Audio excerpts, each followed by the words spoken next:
آیت نمبر 148 لے لیتے ہیں، اس سے ایک آیت پہلے اللہ کہتا ہے سیقول الذین اشرکوا لو شاء اللہ ما اشرکنا ولا آباؤنا ولا حرمنا من شیء. مشرکین یہ کہیں گے کہ اگر اللہ چاہتا تو نہ ہم شرک کرتے نہ ہمارے باپ دادا شرک کرتے، نہ ہم شرک کرتے اور نہ ہمارے باپ دادا شرک کرتے، اور نہ ہم کسی چیز کو حرام قرار دیتے. ولا حرمنا من شیء. آج بھی آپ دیکھ لیجئے، آپ جب کسی مشرک کو کے ساتھ، کسی غیر مسلم کے ساتھ جب ڈیبیٹ کر رہے ہوتے ہیں تو وہ یہ کہتا ہے کہ ارے قرآن تو لکھا ہوا ہے کہ اللہ کی مرضی کے بغیر پتہ نہیں ہلتا، جو کچھ ہوتا ہے وہ اللہ کے ارادے سے ہوتا ہے، تو پھر اللہ نے چاہا کہ میں شرک کروں تو میں تو اس لیے شرک کر رہا ہوں، اس میں میری کیا غلطی ہے. یہ ایک بہت کامن سی بات ہے اور لوگ اس چیز کا یہ اعتراض کرتے ہیں، اور کچھ مسلمان عاجز آ جاتے ہیں، یہ سوچتے ہیں کہ یار اس کا کیا جواب ہو. یہ بات تو صحیح ہے کہ اگر پتہ بھی اللہ کی مرضی سے ہل رہا ہے تو پھر اس نے شرک بھی اللہ کی مرضی سے کیا ہے، تو پھر اللہ اس کو کیسے رسپانسبل ٹھہرا سکتا ہے. اللہ تعالیٰ اس کا جواب دے رہا ہے کہ، اور نہ صرف یہ کہہ رہا ہے کہ مشرکین کہہ رہے ہیں بلکہ یہ کہہ رہا ہے کہ مشرکین کہیں گے. تو 1400 سال پہلے جب ہمیں یہ قرآن ملا، انسانیت کو قرآن ملا، اس وقت اللہ نے کہا سیقول، یعنی مشرکین کہیں گے فیوچر میں. آج تو کہہ رہے ہیں، آگے بھی کہیں گے اور ہمیشہ کہتے رہیں گے. یہ ان کا بوگس اعتراض رہے گا کہ لو شاء اللہ ما اشرکنا، اگر اللہ چاہتا تو ہم شرک نہ کرتے، نہ ہمارے آبا و اجداد کرتے، اور نہ ہی ہم کسی چیز کو حرام ٹھہراتے. کذالک کذب الذین من قبلہم حتی ذاقوا بأسنا. اللہ کہہ رہا ہے کہ یہ کوئی نئی بات نہیں ہے، یہ والی بات تو مشرکین ہمیشہ سے کرتے چلے آ رہے ہیں. اللہ کہتا ہے کہ ان سے پہلے کے لوگوں نے بھی اسی طرح رسولوں کو جھٹلایا تھا، یہاں تک کہ انہوں نے ہمارے عذاب کا مزہ چکھ لیا. حتی ذاقوا بأسنا. پھر اللہ ان مشرکین سے سوال کرتا ہے قل هل عندکم من علم فتخرجوه لنا. کیا تمہارے پاس کوئی مضبوط دلیل ہے، علم ہے، کوئی یقینی علم ہے جو ہمارے سامنے تم پیش کر سکو اپنے اس بوگس اعتراض پر. ان تتبعون الا الظن وان انتم الا تخرصون. تم جس چیز کے پیچھے چل رہے ہو وہ گمان کے سوا کچھ نہیں ہے، اور تمہارا کام اس کے سوا کچھ نہیں ہے کہ وہمی اندازے لگاتے رہو. اس کے بعد اللہ کہتا ہے کہ مضبوط دلیل اللہ کے پاس ہے، دلوں تک پہنچنے والی دلیل اللہ کے پاس ہے. اب دیکھیے یہاں تین باتیں ہیں. سب سے پہلی بات تو یہ کہ اللہ تعالیٰ نے ان کے اعتراض کو نقل کیا کہ بھئی ہم تو شرک اس لیے کر رہے ہیں کہ اللہ نے چاہا اس لیے شرک کر رہے ہیں، چونکہ اللہ کی مرضی کے بغیر کچھ نہیں ہوتا. پہلی بات تو اللہ نے ذکر کی. دوسری بات اس نے یہ ذکر کی کہ مشرکین کے پاس صرف اور صرف اٹکل پچھو یعنی ظنی دلیلیں، گمان ہوتا ہے، اسپیکولیشنز، وہ صرف گمان کر سکتے ہیں، ان کے پاس کوئی مضبوط دلیل نہیں ہے. اور تیسری بات اللہ تعالیٰ نے یہ کہی کہ مضبوط دلیل اللہ کے پاس ہے. تو آج ہم ان تین پوائنٹس کے اوپر بات کریں گے. سب سے پہلی بات کہ کیا ہم اس چیز کو کیسے سمجھیں کہ جب ہر چیز اللہ کی مشیت سے اور اس کے ارادے سے ہوتی ہے تو پھر ایک مومن کا ایمان اور ایک مشرک کا شرک اور ایک کافر کا کفر، یہ بھی تو اللہ کی مرضی اور اللہ کے ارادے سے ہوا ہے.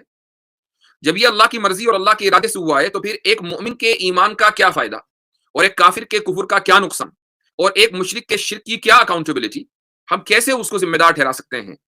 اس کا جواب یہ ہے کہ یہ بات بالکل صحیح ہے کہ ہر چیز اللہ کی مرضی سے ہوتی ہے.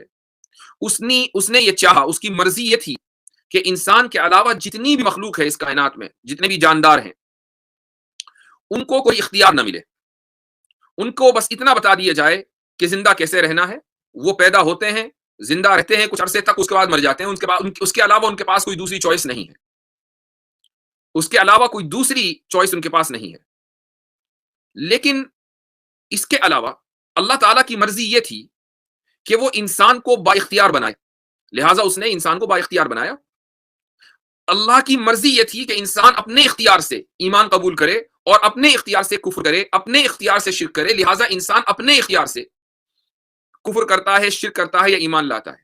یعنی انسان کو جو اختیار ملا ہے وہ خدا کی مرضی سے ملا ہے. جانور کو اختیار نہیں ملا، یہ بھی خدا کی مرضی سے ملا ہے. لہٰذا دونوں چیزوں میں کوئی کانٹرڈکشن نہیں ہے کہ دنیا میں جو کچھ ہوتا ہے وہ خدا کی مرضی سے ہوتا ہے. بالکل صحیح ہے، جانور کو اختیار نہیں ملا خدا کی مرضی سے، اور انسان کو اختیار ملا خدا کی مرضی سے، اور انسان اپنے اس اختیار کو استعمال کر کے یا تو کافر بن جاتا. اس میں کہاں کانٹرڈکشن ہے؟ تو یہ مشرکین کا ایک بوگس اعتراض ہے. اس کے بعد آگے پہلی بات تو یہ ہے. دوسری بات، اللہ تعالیٰ یہ کہتا ہے کہ ان لوگوں کے پاس صرف وہمی اور ظنی دلیلیں ہیں، یعنی اسپیکولیٹو آرگومنٹس ہیں، مضبوط آرگومنٹس نہیں ہیں. میں آگے بڑھنے سے پہلے تھوڑا سا مشرکین کا تعارف بھی کرا دوں کہ قرآن کی اصطلاح میں مشرک کس کو کہتے ہیں. مشرک صرف وہ نہیں ہے کہ جو بتوں کی پوجا کرے اور خدا کے ساتھ کسی کو شریک ٹھہرائے. مشرک صرف وہ نہیں ہے.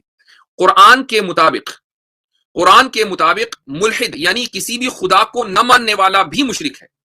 اور وہ کیسے؟ سورہ جاسیہ میں اللہ تعالیٰ یہ فرماتا ہے کہ افرأیت من اتخذ الہہ ہواہ واضلہ اللہ علی علم، کیا آپ نے اس شخص کو دیکھا کہ جس نے اپنی خواہشات کو اپنا خدا بنا لیا، الہہ ہوا، جس نے اپنی خواہشات کو اپنا خدا بنا لیا، واضلہ اللہ علی علم، اور جس کو اللہ تعالیٰ نے علم دیا اس کے باوجود اللہ نے اس کو گمراہ کر دیا۔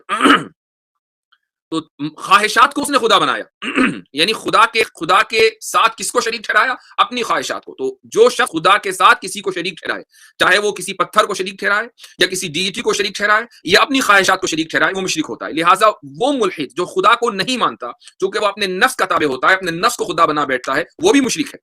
آگے اللہ اگلی آیت میں کہتا ہے سورہ جاسیہ میں کہ وَقَالُوا مَا هِيَ إِلَّا حَيَاتُنَا الدُّنْيَا نَمُوتُ وَنَحْيَا وَمَا يُهْلِكُنَا إِلَّا الدَّهْرُ، کہ یہ جو دنیاوی زندگی ہے بس اتنی ہی ہے، اس کے نہ پیچھے کچھ ہے نہ آگے کچھ ہے، یہاں ہم پیدا ہوئے یہاں مر جائیں گے، وَمَا يُهْلِكُنَا إِلَّا الدَّهْرُ، یہ جو زمانہ ہے یہ ہمیں ختم کر دے گا۔ یعنی جو کچھ چل رہا ہے یہ قوانین فطرت جس کو ہم لاز آف نیچر کہتے ہیں اس کی بنیاد پر چل رہا ہے، اور ٹائم بھی ایک لا ہے، تو اس لا کے تابع ہیں ہم، اسے ہم باہر نہیں نکل سکتے۔ وَمَا يُهْلِكُنَا إِلَّا الدَّهْرُ، ٹائم شروع ہوا، کائنات شروع ہوئی، ٹائم ختم ہو جائے گا کبھی بھی جا کر، تو کائنات ختم ہو جائے گی، بات ختم۔ وَمَا يُهْلِكُنَا إِلَّا الدَّهْرُ، اسی وجہ سے ان ملحدوں کو دہریہ کہا جاتا ہے، چونکہ یہ دہر یعنی زمانے کی پوجا کرتے ہیں، ان کے نزدیک زمانہ اور ٹائم ہی سب کچھ ہے۔ چاہے وہ اس کی پوجا کرنے کا مطلب یہ نہیں ہے کہ وہ اس کے سامنے ہاتھ جوڑتے ہیں، لیکن یہ کہ وہ اسی کو سب کچھ سمجھتے ہیں، اس لیے ان کو دہریہ کہا جاتا ہے۔ اب دیکھیے مشرکین کی کئی قسمیں ہو گئی۔ ایک مشرک تو وہ ہے جو خدا کے ساتھ ایکول پارٹنر ٹھہراتا ہے، دوسرا مشرک وہ ہے جو خدا کے اوتار مانتا ہے اور ان کی عبادت کرتا ہے، اور تیسرا مشرک یہ ہے جو خدا کو نہیں مانتا اور اپنے نفس کی اتباع کرتا ہے، اپنے نفس کو فالو کرتا ہے، اپنی خواہشات کو اس نے خدا بنایا ہوا ہے۔ یہ سارے کے سارے مشرک ہیں، ان سب کے پاس جو دلیلیں ہیں وہ صرف اور صرف اسپیکولیٹو ہیں۔